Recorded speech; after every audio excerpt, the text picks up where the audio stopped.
Бізде қазір денсаулық саласына көбірек көңіл бөліп жатырмыз.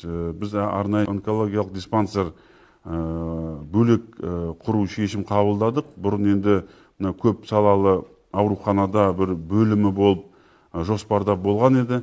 Біз оны қазір бөлек мекеме қылып ашып, қажетті қондырғыларды емдеуге Қарағандыға бармай, Астанаға бармай, өте қымбат қондырғыларды сатып алуға, сөйтіп толыққанды онкологиялық диспансер ашуын қазір шешім қабылдадық. Өкінішке орай бізде өсім бар. Енді оны өткенде мемлекет басшысына да жеткіздік.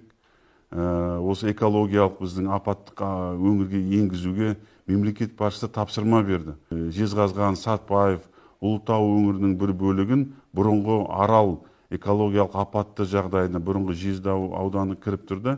Жезқазған, Ұлытау, Жезқазған, Сатпаев және Ұлытаудың бір бөлігі кірмей тұр. Осыны о кісіге көтеріп айттық. Бірақ ол 92 жылғы заң болғасын, қазіргі ахуал оған қосымша біздің Байқоңыр қосылды, Гептил, осының бәрін қазір үкіметке тапсырма берді президент.